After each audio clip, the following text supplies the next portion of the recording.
Okay, so name, underwater. One sentence summary. Human beings who are not designed to live under the sea have trouble when things go wrong under the sea. Could you beat the villain? Although there are like creatures in this, we never really find out what they are and what they're capable of. I am confident I could take them anyway. More on how later. How would you improve the film? I know I watched this from the beginning because I saw the entire film, but it feels like there was an introductory scene where the crew are sitting around a table like chatting, maybe at a birthday party or something, that was missing from the end product. Case in point, TJ Miller said to a dude, "Oh, you've got a great girl there. Don't mess it up." And up until that point, I didn't realise that that dude and Jessica Henwick were supposed to be in a relationship. I just thought he was being really friendly in a stressful situation. But there you go. Speaking of TJ Miller, he was being very TJ Miller, which is like a poor man's Ryan Reynolds. Why was there so much stuff at the abandoned station? Surely if they were closing it down, they would have taken all the suits and equipment and all that gubbins. But the captain left a shirt in his locker with an ID badge on it and like a memorial card to his dead daughter.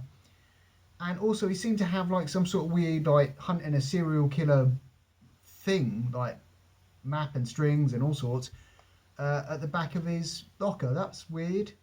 Anyways, Kristen Stewart, she's in the film. I don't really know what her character was about, but there we go. She has this whole thing at the end where, like, oh, sometimes you've got to stop feeling powerless and do something.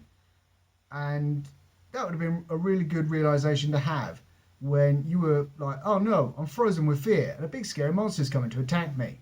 And the captain had to, like, step in and save you, and he died because of that. So, could have realised that half hour earlier. There was a big old Cthulhu-style monster at the end, which Kristen Stewart blew up with a reactor that went like, critical with like 3 clicks and a press of a spacebar. It was really dangerous. They should look into that. Anyway, so she blew that up. Fair enough. But the rest of the monsters, or creatures, let's call them, let's not judge. They were oddly humanoid for something that lives at the bottom of the sea.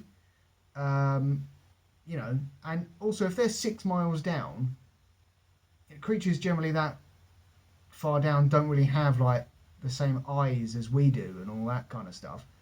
And it was oddly bright at the bottom of the sea floor in some scenes as well. But I don't understand why. Okay, the creatures are attracted to light, even though they shouldn't really even bother having eyes because they're that far down. Why didn't the team use light as a distraction, so like get a flare or something, throw it over there, then use the sonar / night vision that they had in their suits to walk around, thus not attracting the attention of the creatures with the torches on their faces. But there you go. How tight were those like diving suits that they couldn't even wear trousers underneath? I call bullshit on that.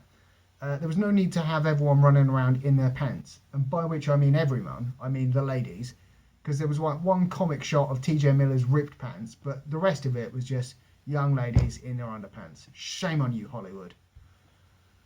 I had no idea what was going on in some of the underwater scenes. Try and make that clear.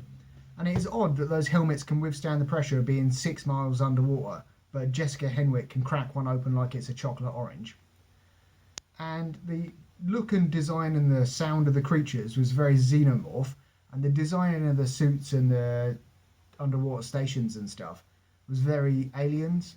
Like, if you wanted to make a film in space, just make it in space. And there were, I believe, 4 slow motion explosions in this film. That's too many. You ruin the excitement with each one.